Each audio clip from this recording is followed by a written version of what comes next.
¿Cómo les va? ¿Qué tal? ¿Cómo están? Todos y todas, espero que estén bien.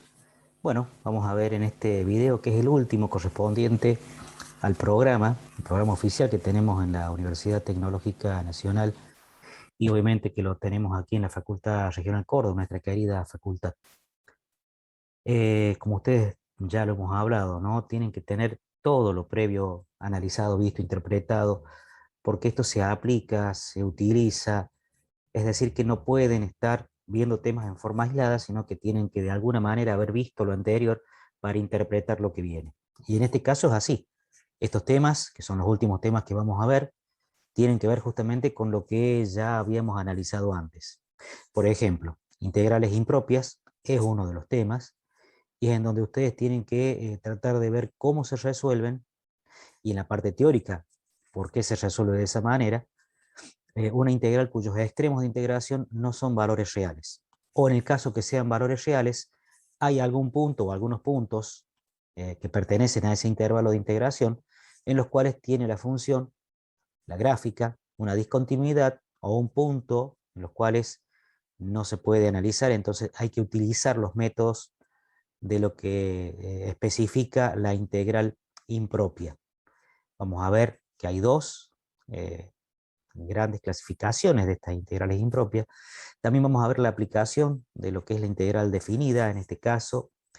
Uno de los temas no lo vamos a ver porque es netamente práctico, que es el área comprendida entre dos funciones. Eso lo van a ver en la parte práctica. Pero sí vamos a ver lo que es longitud de arco o rectificación de curva, aplicando la integral definida. Y también lo que es el área lateral de un volumen, un sólido de revolución, y también el volumen de un sólido de revolución aplicando la integral definida. Entonces, vuelvo a repetir, para interpretar estos temas tienen que tener lo anterior ya medianamente analizado, conocido, interpretado. Muy bien, vamos entonces a empezar a ver estos temas.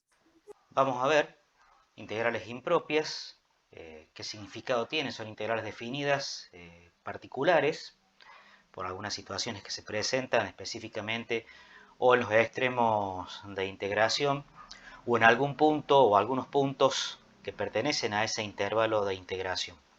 Y las aplicaciones de la integral definida que también son interesantes, ya que se aplica aquí para calcular ya sea longitud de una curva, el área entre dos funciones, que eso más bien es un tema práctico, pero que también hay que tenerlo más o menos presente, y lo que se refiere a calcular el área lateral de un sólido de revolución y el volumen de un sólido de revolución. Vamos entonces a ver el primer tema, que es el de integrales impropias. Obviamente, como les dije recién, estas integrales requieren un tratamiento especial, ya que no son números reales los extremos de integración, uno o ambos límites de integración son infinitos, o existe una discontinuidad dentro de la función que es el integrando, en donde la función obviamente se hace infinita. Entonces hay que trabajar con estas integrales. Se clasifican en dos, las de primera especie, que son aquellas obviamente funciones acotadas, pero que tienen uno o ambos extremos de integraciones infinitos. Es decir, va de menos infinito a un punto o va de un punto a más infinito. O bien, también puede ir de menos a más infinito. Los extremos de integración siempre aparece el infinito positivo o el infinito negativo en uno o en ambos extremos de integración.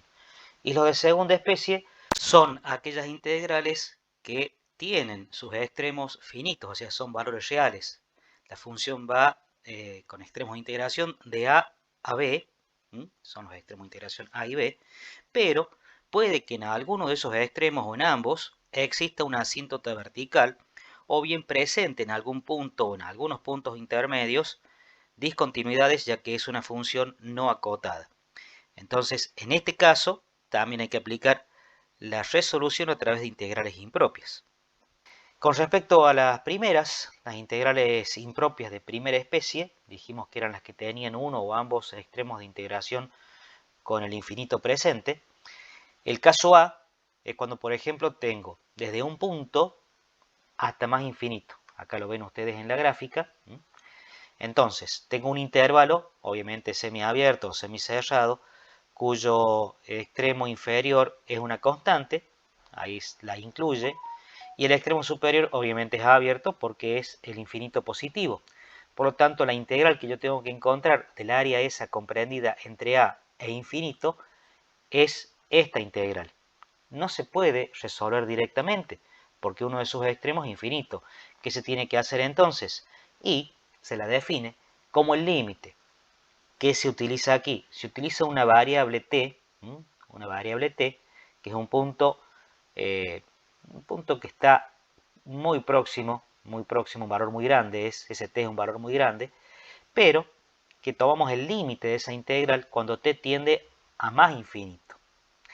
Es decir, acá tengo la integral entre a y t, la integral entre el punto a y el punto t. Si tomo solamente la integral, lo que estoy calculando es el área esta que está entre a y t por debajo de la curva y el eje x. Solamente el área que tengo acá, el área que está comprendida acá al principio. Pero como estoy tomando el límite, cuando t tiende al infinito positivo, entonces al tomar el límite lo que voy a calcular es toda el área comprendida por debajo de la curva entre a y el infinito positivo. Esta es la forma entonces de resolver, de encontrar en la parte práctica, por ejemplo, cuál es el verdadero valor del área, es el área real, sería de a hasta infinito. El segundo caso es a la inversa, en vez de ser un punto al infinito, es del infinito negativo a un punto. ¿Se dan cuenta? Entonces el intervalo que voy a tener va a ser abierto en el menos infinito hasta el punto B, cerrado, lo incluye el punto B, y la integral que tengo entonces que calcular o definir es entre el menos infinito y el punto B. Exactamente como el anterior, tomamos un punto T de valores absolutos grandes, pero negativos, en donde, obviamente, como hicimos anteriormente, definimos a través del límite esa integral impropia. Es decir, si tengo, por ejemplo, acá la integral entre t y b de la función f de x por el diferencial de x, es solamente el área comprendida entre t y b por debajo de la curva y el eje x. Pero si tomo el límite para cuando t tiende a menos infinito, entonces estoy contemplando, estoy abarcando toda el área comprendida entre el menos infinito y el punto B. Y el último caso de estas integrales impropias de primera especie son aquellas que van de menos a más infinito. Por lo tanto, tengo acá el intervalo abierto entre el menos infinito y más infinito, que en realidad este sería la representación de todos los reales. Este es el conjunto de todos los reales, de menos a más infinito. Y la integral obviamente es esta. Esa integral no la puedo resolver entre el menos y el más infinito porque no sé cuál va a ser el área. Tengo entonces que utilizar, como hice anteriormente en el primer caso, en el caso A y en el caso B, tengo que utilizar límite. Pero en este caso, puntualmente, tengo que particionar y hacer la suma del área correspondiente al menos infinito hasta un punto cualquiera A. Puede ser 0, puede ser 1, 2, menos 1, menos 2, etc. O sea, valores medianamente finitos y que sean accesibles, fáciles. Entonces, ese valor A, tomado al azar, me va a permitir entonces sumar la parte de la izquierda con la parte de la derecha correspondiente a ese punto.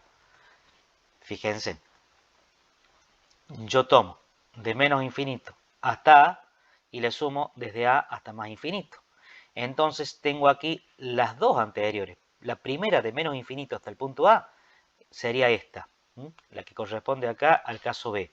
Y del punto A al más infinito sería la que corresponde justamente a la primera que vimos. Entonces, ¿qué tengo que hacer? La suma, tomando un valor T1, de valor absoluto grande pero negativo, y un T2, T sub 2, de valor absoluto grande y positivo, y entonces tengo que sumar esos dos límites de estas integrales. El límite cuando t1 tiende a menos infinito, entre t1 y a, más el límite cuando t2 tiende al infinito positivo de la integral entre a y t sub 2. Entonces ahí tengo ya el área real, el área que está comprendida entre menos y más infinito de esta función igual a f de x. Obviamente que estas son funciones medianamente fáciles de ver, ya sea de forma gráfica, para que ustedes lo puedan interpretar, pero puedo considerar cualquier función, ¿no? Ya vamos a ver algunos ejemplos de esto.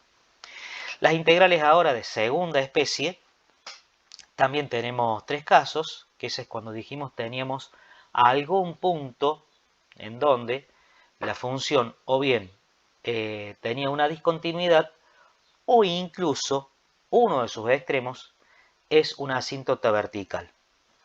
Fíjense en el caso A. Tengo la función en el intervalo AB, obviamente que tengo dos extremos reales, pero en el punto B tengo una asíntota vertical de la función. Obviamente que allí la función es discontinua, en realidad más que discontinua porque en principio se puede considerar de que es una discontinuidad de segunda especie, como se acuerdan ustedes cuando vimos clasificación de discontinuidades, o bien directamente que es una asíntota vertical, o sea que por la izquierda la función se hace infinita, más allá de que por la derecha exista o no exista. El límite de esa integral, porque obviamente no puedo considerar el punto B, tengo que tomar el límite, porque el extremo B dijimos que se hace infinita la función.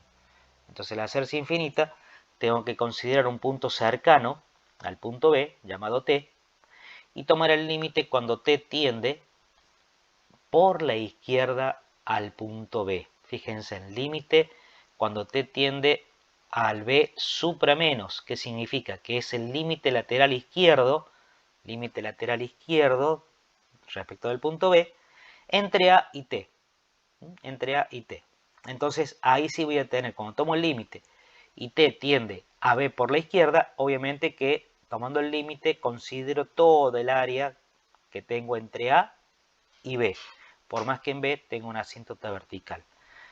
El otro caso, el caso B, es muy similar, pero voy a tener ahora una asíntota vertical en el extremo inferior. Es decir, tengo que el intervalo AB, obviamente son números reales, pero el extremo A no pertenece porque ahí tengo una asíntota vertical y se hace exactamente igual, nada más que ahora tomo un punto T cercano a A, pero por la derecha, que es donde la función existe.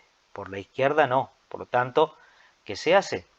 Para encontrar la integral entre A y B de esta función o este integrando, tengo entonces que tomar el límite. Cuando t tiende a la supra más, es decir, al valor de A por la derecha, el límite lateral derecho respecto del punto A, entre t y B. Porque acá t tiende a la positivo, por la derecha, entonces tengo allí el área comprendida entre A y B, por más que en el punto A tengo una asíntota vertical.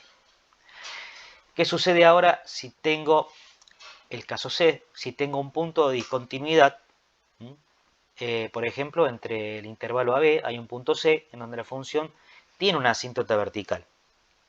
Ese punto C está comprendido entre A y B, ¿no? Obviamente que si tengo que encontrar la integral entre A y B, es decir, el área a través de la integral definida entre A y B, voy a tener que sumar el área que está a la izquierda del punto C entre A y C más el área que está entre C y B. Y aquí también sucede, como vimos en el caso de primera especie, que tengo en realidad que tener en cuenta los dos casos anteriores, porque del punto A al punto C sería el primer caso, el caso A, que va desde A al punto B. Acá va a ir desde A al punto C. Entonces tendré que tomar un punto cercano T sub 1 para encontrar el límite correspondiente y poder encontrar el área comprendida entre A y C.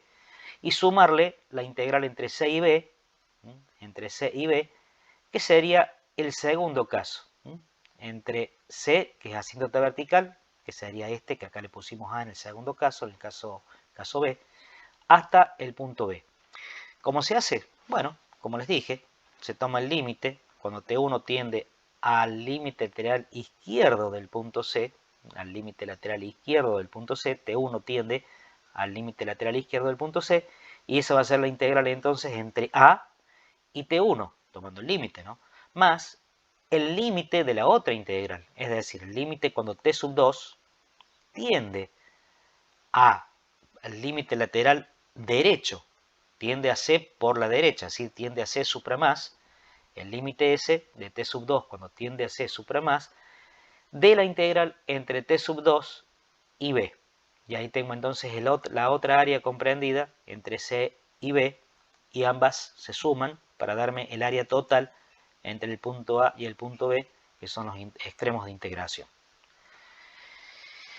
Bien, las integrales impropias tienen criterios de convergencia o de divergencia, que esto es importante también que lo tengan bien presente. Los criterios de convergencia o divergencia son los que me permiten analizar cuál es el límite de esa integral. Recuerden que aplicaba el límite, ¿no? Si ese límite, ya sea en la de primera o segunda especie, me devuelve un valor real, le llamo A, existe el límite, se dice entonces que esa integral impropia es convergente. Converge, para que ustedes más o menos lo interpreten así, converge a un punto, a un valor real. Ese límite de la integral, ya sea de primera o segunda especie, si me da infinito, obviamente el límite es infinito, entonces el límite no existe, es infinito. Se dice entonces que es divergente. Y cuando no es finito ni tampoco es infinito, se dice que es oscilante. Esto es parecido a lo que vimos nosotros en series y sucesiones numéricas. En realidad, algunos autores ponen convergente y divergente, y en las divergentes incluyen las oscilantes, o sea que no consideran esta clasificación de oscilantes y solamente clasifican convergencia y divergencia. Pero bueno, nosotros vamos a poner un poquito más de especificidad en esto, llamándole convergente a las que dan un valor real, divergentes a las que me devuelven un infinito, y cuando no es ni infinito ni un valor real, es oscilante. Vamos ahora sí a algunos ejemplos de estas integrales impropias. Esto se los voy a dejar a ustedes para que lo puedan ver, no es muy complicado. Si puedo determinar la convergencia, por ejemplo, que hay entre la integral de 1 sobre x cuadrado de 1 a infinito. Obviamente 1 sobre x cuadrado, la parte que está entre 0 e infinito, la gráfica es esta. Y yo tengo que analizar el área, tratar de ver qué convergencia tiene el área que existe entre el punto x igual a 1 y el infinito. Fíjense en ustedes, ¿yo qué tengo que hacer? Primero tengo que tomar el límite, cuando t tiende a infinito, busco un punto t cualquiera, t tiende a infinito, porque justamente ahí tengo el extremo infinito positivo, y tengo que tomar ese límite de la integral entre 1 y t de 1 sobre x cuadrado. La integral entre 1 y t de 1 sobre x cuadrado la resuelvo. La primitiva de esta, 1 sobre x cuadrado, es menos 1 sobre x. Es una integral que sale directamente. Si pasa el x al exponente como al numerador, perdón, con exponente negativo, queda x a la menos 2. Y esta resulta será x a la menos 1 sobre menos 1. X a la menos 1 es 1 sobre x. Y me va a quedar el negativo porque era sobre menos 1.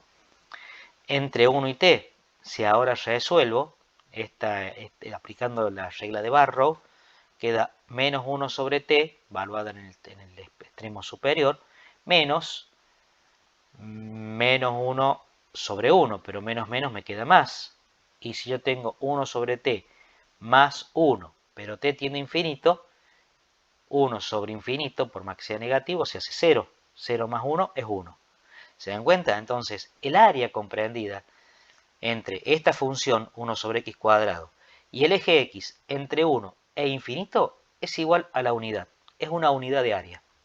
Entonces, esta integral impropia de primera especie es convergente porque me devuelve un valor real. Vamos a ver un segundo ejemplo. Vamos a tomar ahora una integral entre 1 e infinito, pero ahora es 1 sobre x. Es 1 sobre x. La gráfica entre 0 e infinito de esta función es la que está acá. Y tengo que ver cuál es el área entre 1 e infinito.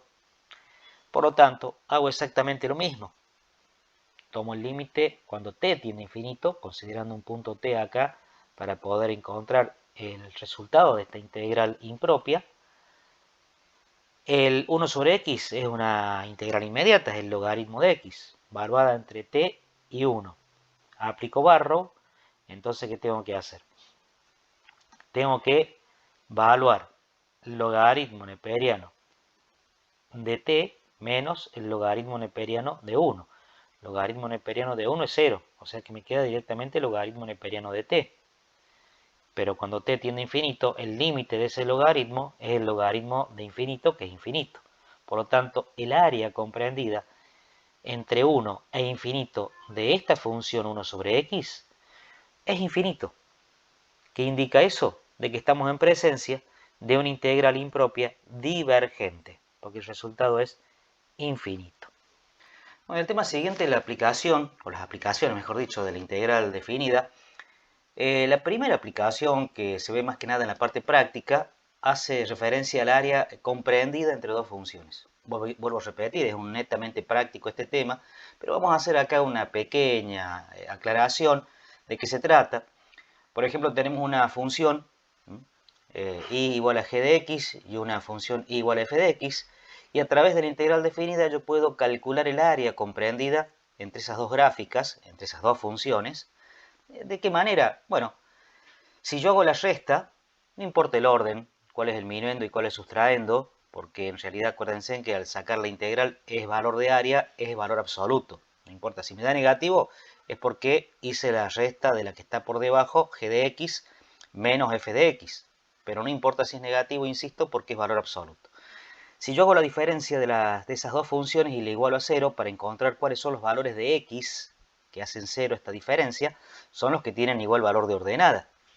Entonces, ahí encuentro el punto A, el x igual a A y el x igual a B.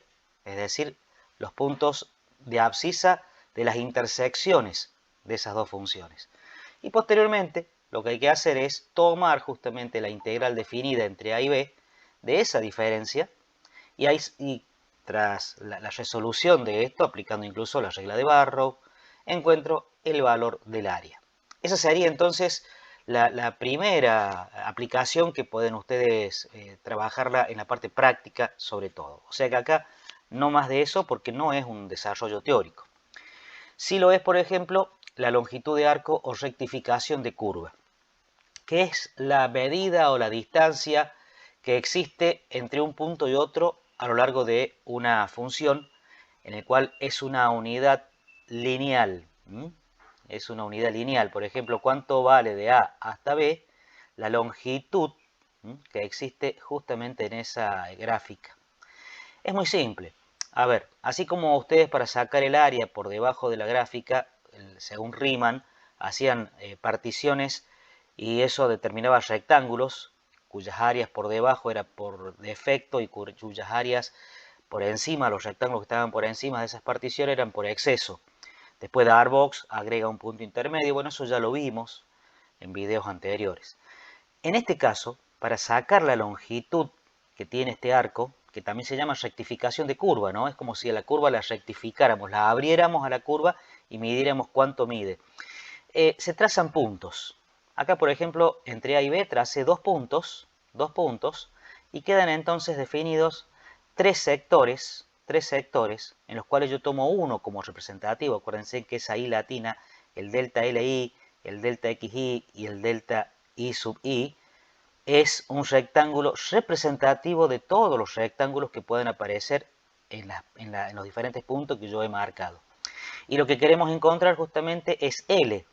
Se le llama L a la longitud que quiero encontrar, que va a ser la que se encuentra, como dije recién, entre el punto A y el punto B. ¿Qué hacemos? Tomamos justamente ese rectángulo representativo y aplicamos Pitágoras. Por lo tanto, esta distancia, que es la hipotenusa de ese triángulo rectángulo, la hipotenusa, delta LI, es un incremento determinado, está formado por dos catetos, el delta I sub I, que es el cateto respecto al eje Y, y el cateto respecto al eje X, que es el delta XY. Aplicando Pitágoras, esa hipotenusa, que sería aproximadamente la distancia o longitud que existe entre este punto que está acá y este otro punto, es igual a la raíz cuadrada de la suma de los cuadrados de esos catetos. Posteriormente, una vez que aplicamos Pitágoras, tenemos que considerar de que han sido n los triángulos que se han conformado de acuerdo a la cantidad de puntos que se ha determinado, una cantidad n de puntos. Por lo tanto, se forman n triángulos. En realidad, si vamos a volver para verlo mejor. Si yo acá tengo que n es la cantidad de triángulos, tengo 3 triángulos, pero he tomado solamente 2 puntos entre A y B. Por lo tanto, siempre la cantidad de puntos es uno menos que la cantidad de triángulos que se conforman. Es como para tenerlo en cuenta. Por lo tanto, si tengo n triángulos, es porque he considerado n-1 puntos para poder determinar esos triángulos entre el punto A y el punto B para sacar la longitud de esa curva. Obviamente que la longitud aproximada entre A y B va a ser la sumatoria de todas esas hipotenusas. La sumatoria de todas esas hipotenusas. Y ahora tengo que realizar una operación, una estrategia matemática. ¿Y esto por qué lo hago? Porque yo necesito dentro de esa raíz cuadrada tratar de llevarlo esto a una expresión en donde tenga un cociente incremental de la función respecto de la variable. ¿Por qué? Porque obviamente voy a tomar después límite, y acuérdense que el límite del cociente incremental era justamente la derivada. Entonces, si yo dentro de la raíz cuadrada que tengo acá para encontrar aproximadamente el valor de L, ¿por qué aproximadamente? Porque todavía tengo valores de hipotenusa, no es el valor de la curva. Y si ustedes se dan cuenta, cuando yo tome el límite, ahí voy a tener exactamente la longitud que necesito. Ya no va a ser una hipotenusa, una línea recta, un segmento, sino que va a ser justamente el verdadero valor de esa longitud. Por lo tanto, dentro de esa raíz cuadrada, multiplico y divido por delta xy al cuadrado. Si multiplico y divido, no cambia matemáticamente, sigue siendo aproximadamente igual a la longitud que tenía en un primer momento, en esa sumatoria. El numerador de este delta xy al cuadrado acá, obviamente lo tengo que sacar afuera, porque ese numerador es lo que no me sirve, no me es útil para poder encontrar ese cociente incremental en estos dos términos que tengo acá, que va a ser justamente en el segundo término. Estos son pasos matemáticos básicos dentro de esta estrategia que se utiliza para encontrar ese cociente incremental que tengo acá. Si aplico la propiedad distributiva acá, el delta xy al cuadrado que se divide tanto por delta y al cuadrado acá y por delta x al cuadrado acá y por delta y al cuadrado acá, acá al dividirlo me queda 1 y acá me queda el cociente incremental al cuadrado. Y este delta xy al cuadrado, que era el numerador de este producto, sale fuera de la raíz, fuera del, pues, obviamente está al cuadrado, sale elevado a la 1. Mientras más cantidad de puntos tome, ¿qué va a pasar con el delta xy en el triángulo? Va a tender a 0. El valor del cateto respecto del eje x, que es el delta xy, va a tender a 0 cuando tome mayor cantidad de puntos y aparezcan mayor cantidad de triángulos, rectángulos, para poder determinar ese valor de hipotenusa. Entonces, si tomo el límite, cuando delta x tiende a 0, de esa sumatoria, no es ni más ni menos que la longitud que estoy buscando. ¿Y esto en qué se transforma? Límite de la sumatoria, ya lo vimos con Riemann, es la integral definida entre el punto A y el punto B, como tenemos acá. Integral de Riemann o integral definida. Entonces, esto es el límite de la sumatoria y esto entonces es la integral entre A y B. Y obviamente que este delta xy que está afuera es el diferencial de x. Acá el cociente de estos que son cociente incremental se transforma en un cociente diferencial por haber tomado límite. En realidad, ¿qué tendría que hacer? Bueno, aplicar propiedad de límite, esto es la integral, si tomo el límite acá adentro, esto sigue siendo una constante, el límite de una constante es la constante misma, y el límite de un cociente incremental es el cociente diferencial de la función respecto de x. Por lo tanto, siendo el diferencial de y sobre el diferencial de x la derivada de la función f' de x, reemplazando acá me queda la expresión a la cual yo quiero llegar. Que la longitud de arco es igual a la integral entre los puntos que se consideran, x igual a a, x igual a b en este caso, entre a y b, de la raíz cuadrada de 1 más la derivada de la función al cuadrado. Ese sería el integrando. Y obviamente en la parte práctica, si yo tengo la función y quiero saber entre dos puntos cuál va a ser la longitud que tiene esa gráfica, esa función allí, tengo que aplicar la integral de esta expresión. Y acá está, por ejemplo, quiero calcular la longitud de arco de la curva y igual a x cuadrado, entre 0 y 1, entre 0 y 1. Obviamente acuérdense que la y igual a x cuadrado es una parábola que tiene el vértice en el origen 0, 0, con las ramas hacia arriba. Esta es la parte que me interesa, que es la parte que va entre 0 y 1. Por lo tanto, ¿cuánto vale esta longitud? Y tengo que aplicar la fórmula, la integral entre 0 y 1 de la raíz cuadrada de 1 más la derivada de la función al cuadrado. La derivada de x al cuadrado es 2x al cuadrado. Resuelvo esto, aplico barro y me queda que es aproximadamente de 1,4789 la longitud que tiene esa función, la longitud de la lineal, ¿no es cierto? Obviamente es una unidad lineal que tiene la gráfica entre 0 y 1 de la función y igual a x al cuadrado. Otro ejemplo, bueno, estos son ejemplos para que ustedes los puedan tener. Acá también tengo dada una función ahora un poquito más compleja. Quiero hallar la longitud de arco entre x igual a 0 y x igual a 3. Obviamente saco primero cuál va a ser la derivada de esta función, el diferencial de y sobre el diferencial de x, que es f'. Esta sería la expresión derivada, el cociente diferencial. Aplico obviamente la expresión entre 0 y 3 de la integral, que es la que me permite encontrar la longitud que tengo allí. Resuelvo. Esta integral hay que resolverla. Bueno, se hace acá obviamente es una expresión que es un trinomio cuadrado perfecto, donde x al cuadrado y 1 son los términos. De ahí saco, obviamente se puede calcular esto de una manera muy simple porque se simplifican acá las raíces con el exponente.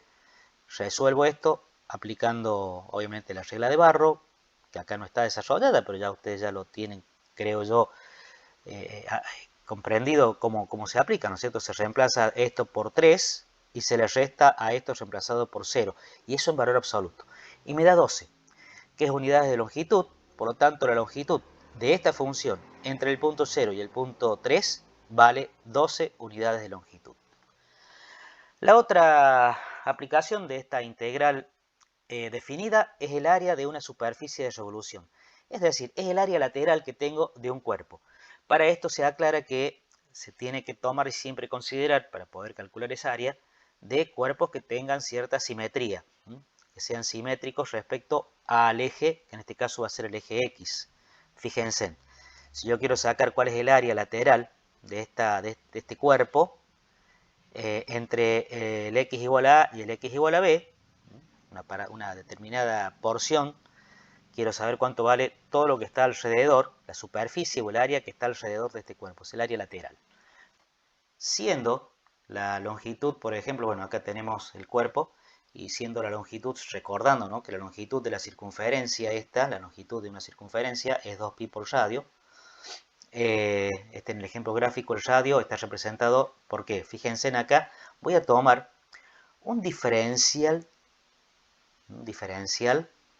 de longitud, es decir, un valor muy pequeño que representa un poco la longitud que existe de la parte, digamos, del área lateral, o sea, la distancia que hay entre un punto y otro, determinado por esta función igual a f de x, y tomo un pequeño valor de longitud de esa función, que es la que me genera la superficie lateral de este cuerpo. Entonces, si tengo ahí una longitud muy pequeña, llamada diferencial de longitud, obviamente acá tengo un valor de x cualquiera, un valor de x cuya ordenada se considera, como esto es un valor muy pequeño, este valor de ordenada se puede considerar directamente que es el valor del radio de esta circunferencia, de esta porción, digamos, de cuerpo, pero que se determina con este valor de circunferencia. Y este es el diferencial del área o diferencial de superficie, que es muy pequeña, el área lateral que tiene esta pequeña parte que representa o me permite a mí encontrar después, a través de una sumatoria, de todo el valor del área lateral de este cuerpo. Partimos entonces que la longitud de la circunferencia, la longitud de esta circunferencia, es 2pi por el radio, que es f de x. Considerando este diferencial de superficie, el ds, va a quedar definido de qué manera. Y recordando un poco a qué era igual la superficie lateral, recuerden que era la longitud que tengo de ese valor, que en este caso es una circunferencia, por el valor que tengo aquí, que es diferencial de longitud. Por lo tanto, la longitud de la circunferencia es 2pi por f de x, por el diferencial de longitud me permite encontrar o poder saber cuánto es el diferencial de superficie que tengo aquí. De allí, encontrando y sabiendo a qué es igual el diferencial de la longitud de arco, este diferencial ya lo habíamos visto anteriormente cuando vimos la longitud de arco, ese diferencial, ¿a qué va a ser igual? A la raíz cuadrada de 1 más la derivada al cuadrado diferencial de x. Esto lo vimos en la longitud de arco, cuando sacábamos la longitud de arco o rectificación de curva. Este es el diferencial de longitud, que es el integrando por el diferencial de x. Entonces, reemplazamos acá para encontrar esa pequeña superficie, el diferencial de superficie, el de s, que va a ser igual a 2pi por f de x por el diferencial de longitud, que es igual a esto. Y entonces, si yo ahora tengo el diferencial, ¿cómo encuentro el valor de toda la superficie? Y tengo que hacer la integral de esto entre a y b de esta expresión. El 2 por pi, que es una constante, sale afuera y me queda entonces la integral de la función por la raíz cuadrada de 1 más la función derivada al cuadrado por diferencial de x. Esta es la superficie buscada de todo este cuerpo. Se encuentra con la integral, que no es ni más ni menos que la sumatoria de todas estas pequeñas partecitas que tengo acá para encontrar el área lateral total. Un ejemplo de esto, bueno, tengo una curva igual a la raíz cuadrada de x, recuerden que tiene signo más, signo menos, por lo tanto es una parábola que se llama parábola horizontal, que sería esta, y quiero encontrar entre los puntos de coordenadas 0, 0 y 4, 2, sería entre 0 y 4, en realidad es entre 0 y 4, acá ponen las coordenadas de esos valores justamente, quiero encontrar entre esos valores cuál va a ser la superficie lateral que tiene este cuerpo. Bueno, se aplica la expresión que vimos recién, 2pi por la integral entre 0 y 4 de la función por la raíz cuadrada de 1 más la función derivada al cuadrado. La función derivada, si es raíz de x, es un medio de la raíz de x, y la función es raíz de x, entonces voy reemplazando por esos valores, resuelvo esta integral, me termina quedando de esta manera. Fíjense que lo que hago acá, bueno, si ustedes se dan cuenta, están bajo la raíz, entonces propiedad asociativa, raíz de x por la raíz de 1 más un cuarto de x, lo pongo bajo la misma raíz, y ahí me queda x por una x y x por un cuarto de x, 1 sobre 4x en realidad, como me queda acá. Se simplifica la x y me queda un cuarto. La sustitución para resolverla, t es igual a x más un cuarto, x más 0,25, diferencial de x, diferencial de t. Bueno, lo hago en función de t, y en función de t encuentro el valor que yo estoy buscando, que es 36,177, unidad de área, en este caso porque es una integral, que es el área lateral que tengo en este caso. La última aplicación que vamos a ver es el volumen de un sólido de revolución. Es decir, que ahora lo que vamos a tratar de encontrar es cuál es el volumen del cuerpo que vamos a considerar entre dos puntos A y B. El sólido que queda generado, obviamente, va a ser exactamente como el anterior, por un eje donde el cuerpo tiene que ser obviamente simétrico, porque es como que este cuerpo, el valor de esta función gira alrededor del eje X y genera el volumen entre dos puntos determinados, A y B. Para esto, ¿qué tengo que hacer? Se toma un pequeño valor, como hicimos anteriormente, pero ahora a este valor entre xy y xy menos 1, xy más 1 sería xy y xy más 1, le vamos a llamar delta xy. Ese delta xy es una pequeña partición en el intervalo AB que hemos tomado, obviamente que se tiene que particionar en n partes, serían n rectángulos. Bueno, acá tomo un rectángulo representativo, que es xy, xy más 1. Y obviamente que este rectángulo representa a todos los rectángulos de la partición entre A y B. Recordemos el volumen de un cilindro. ¿Se acuerdan? Bueno, era la superficie, en este caso de la base, porque era un cilindro, bueno, de la base, en este caso lo mismo que es, acá sería el techo, es lo mismo, ¿no? La superficie de ese círculo es pi por radio al cuadrado, por la altura, y me da el volumen. Sabiendo que ese es el volumen de un cilindro, yo lo que tengo que hacer entonces, si acá tengo un delta xy, lo considero como si fuera un cilindro, Depende también de la cantidad de particiones. Cuando la cantidad de particiones tiende a infinito, obviamente que esto no tiene tanta diferencia entre lo irregular que tengo acá al tomar esta partición con lo que en realidad se va a tomar cuando n tiende a infinito. Por eso se considera directamente el delta xy como si fuera la altura de este pequeño cilindro que tengo acá. ¿Ves? Esa es la altura. Y pi por radio al cuadrado, siendo el radio, exactamente como habíamos visto anteriormente, la ordenada de uno de estos puntos. Bueno, tomamos como referencia el xy. Reitero. ¿Y por qué puede no ser el xy más 1? Pero es lo mismo, porque esto que está acá, lo ven ustedes, pero si tomo infinitas particiones o que las particiones tiendan a infinito, vuelvo a repetir, esto que tengo acá es casi despreciable la diferencia que puede haber entre el xy y el xy más 1.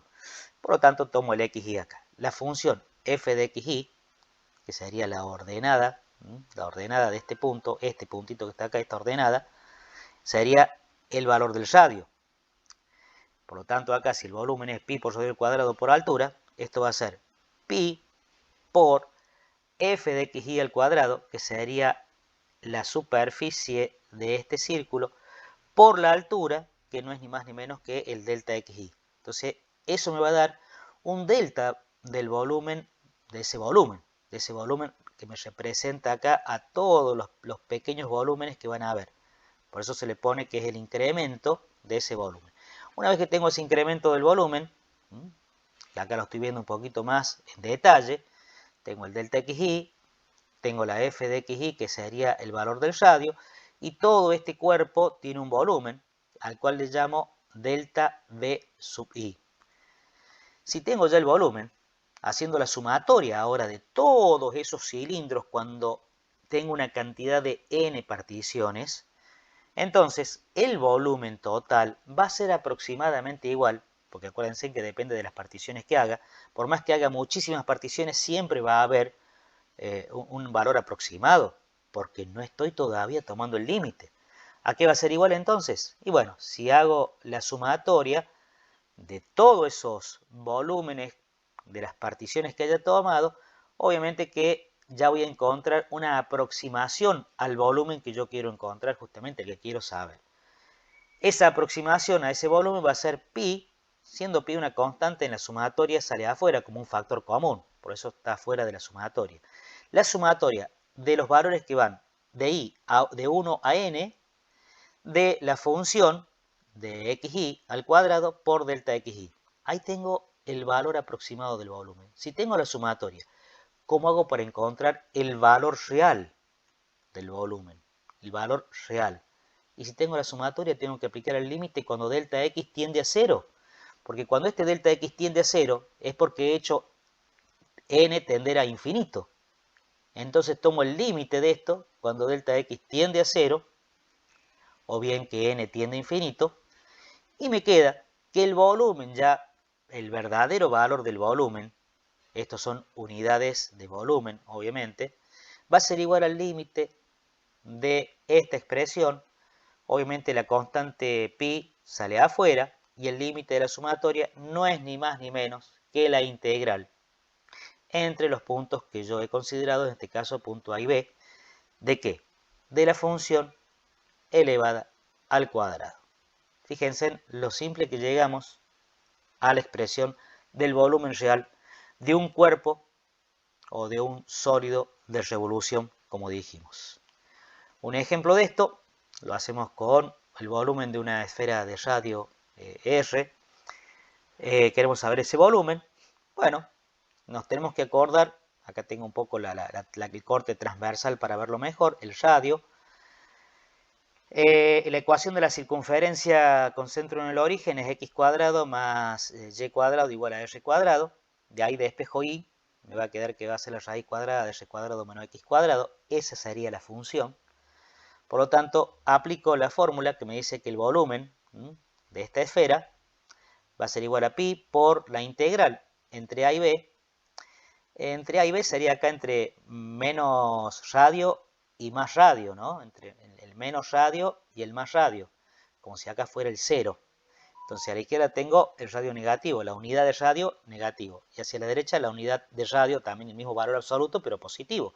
Entonces la integral va a ser entre menos y el más, el negativo y el positivo del radio, de la expresión esta de la función esta al cuadrado. Siendo la función esta, elevándola al cuadrado, me queda entonces la integral de r cuadrado menos x cuadrado por el diferencial de x. Siendo pi una constante está afuera, resuelvo lo que está adentro, obviamente resuelvo este integrando, entre menos r y r, aplico barrow y me termina quedando entonces que el volumen de la esfera de radio r es igual a 4/3 pi por radio al cubo. Esto es unidad de volumen. Bueno, les agradezco infinitamente a todos y todas. Hasta aquí hemos llegado.